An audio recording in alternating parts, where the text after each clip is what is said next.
happy Friday. If you're new to my channel, my name is DeeDee. Go ahead and click the subscribe button and welcome for my return subscribers. Thank you. So today is Friday. I just wanted to give y'all an update on the kids because I haven't mentioned it in any of my day in the life videos, and I actually haven't been doing as many as I typically do because it's just been, honestly, it's just been a lot. Okay, so we'll do Callie. So Callie got her eye procedure done like a little over a week ago. I think, I don't remember the exact date, but I don't really know. Okay, let me say this. When she was getting the procedure done, before she got the procedure done, Adrian and I were in the room with the doctor and the nurse when the doctor did it. And so my question was, okay, well, what is the healing process? Like, if it doesn't stop watering in X amount of days, do I come back? You know, he was like, well, you should see a change fairly quickly. And I'm like, okay, well, what's fairly quickly? Fairly quickly to me could be a day. Fairly quickly to the doctor could be 3 days. So I was trying to get clarification. And he was just like, well, you know, typically with this type of procedure, 90% of the time, the parents can see a difference within a couple of days. Do the eye drops twice a day for 3 days. And she said she should be fine. So what was going on was Callie had this one eye that they call it leaking. I just say it was watering like every day, just continuous, like a tear rolling down her face. And her eye had been like that for some months. I assumed that she had allergies because I have severe allergies. So, and I would tell like my mama, like Callie's eye, like when she wakes up in the morning, her eye is watering, like her eye is watering throughout the day. So then when I would pick her up from daycare, they would say, well, you know, she has an eye that's just kind of running all the time. I'm like, yeah, I know. I think it may be allergies. It wasn't until Cam went to the eye doctor last year and I was telling the nurse, like, hey, my baby has an eye that keeps watering. Like, do you guys see babies? And she was like, yeah. She said it could be like a film or something over it. Like, we wouldn't know until we looked inside. And so that's when I got her the doctor's appointment to stop the continuous leaking. So fast forward to now, after a week and a half after the procedure. So she doesn't have the tear, because it would be like a tear all the way down her face that would just continue to go. So she doesn't have that, but her eye is still more watery than the other one. So, okay, take for instance, I think it's like this eye for her. So this eye, it will look like, it'll just kind of be watery on the inside, or it'll be like one little drop, like right here on her eye. So not coming all the way down, but just like a little teardrop. And then the other one will be dry. So now I'm in the process of like, okay, well, do I need to start back using the eye drops? Because it said to only use the eye drops for 3 days. Or is this just best case scenario with her? Like, this is the best we can get with the procedure that we did. Like, we couldn't take all of it out, but we took the majority of it out. So I'm still not sure, because he said, well, if it continues to do it, or you're not seeing like any changes, I guess the changes that you want to see, then you can bring her back and we can either do the same procedure that we did, or we can do another procedure. And I think that procedure involves anesthesia. Now, just being in the room when she had the eye procedure done and how she was screaming and hollering and how he described what he had to do to her eye, I don't think at this point I would want to put her through that again, because the watering of the eye, it doesn't affect her ability to see anything. You know what I mean? So it's not necessarily like a major need for it. And the procedure with insurance was $307, I think.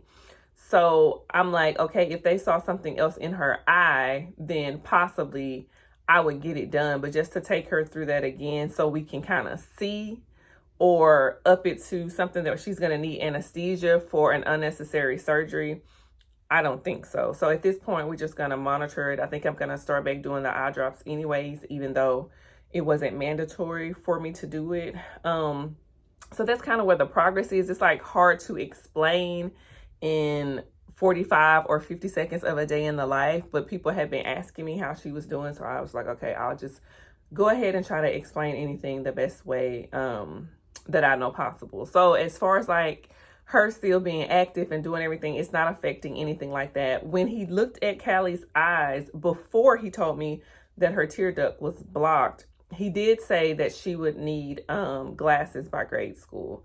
So it looks like both of them probably will be wearing glasses. Cam doesn't have glasses now, but when he went to the doctor last year, the doctor said more than likely he may need them this year.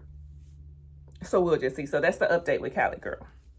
Okay, now let's get into Cam. So I was able to get Cam a doctor's appointment a couple of days ago, a gastrointestinal doctor for his stomach. And I felt like the doctor was trying to play in my face because Cam had been to that same doctor, but it was like 2 years ago.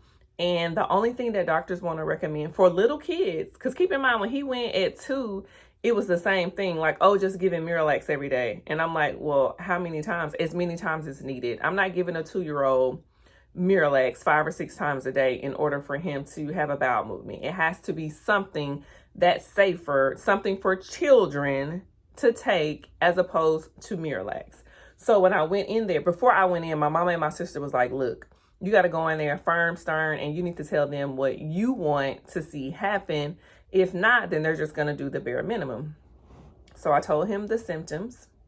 And of course, in rare form, the first thing he said was, oh, well, we can give him Miralax, da da da da.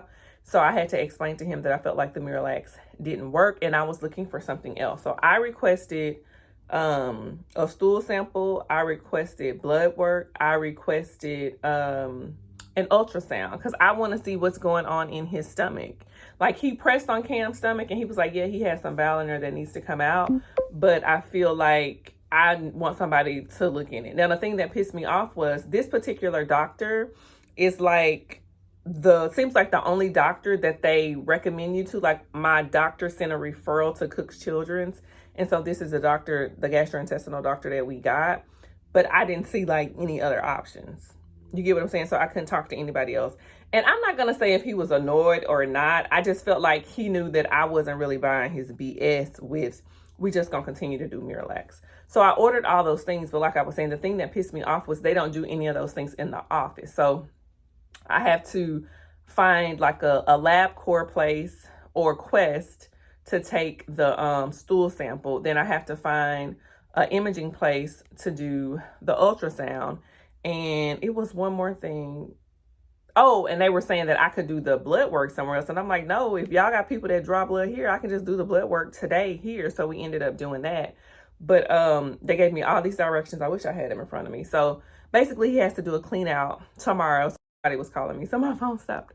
But he has to do a clean out tomorrow. So I went and got all the stuff for that. It's like a liquid. So in the morning / afternoon, he'll only be able to do liquid, like liquid drinks, popsicles, Jello, and stuff like that.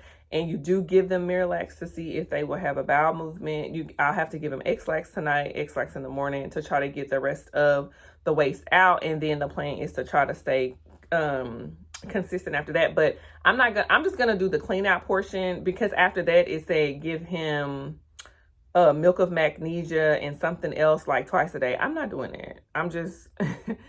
I just don't think it's healthy for a child to do that. It said do it until your next appointment, and our next appointment isn't for like 2 months or something like that. Like, I'm not doing that. And when you read the directions for Miralax and milk of magnesia, it says, you know, don't do it after so many days. So I'm not doing that until the next appointment. I bought some children's Culturelle, I think is what it's called. And I said I would try those out. He didn't complain much of his stomach yesterday. So I'm hoping, you know, like this clean out process that we do won't like be so much of a strain on him when we do it. So that's the update with the kids. It's just a lot of trying to, you know, keep track of this, keep track of that.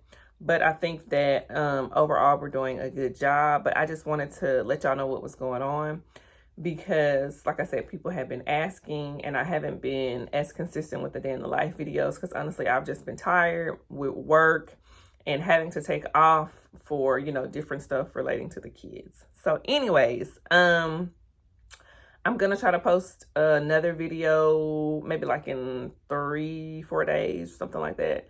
But yeah, so thank you guys for watching. If you have any questions, leave them below. So until next time, talk to you guys later. Bye.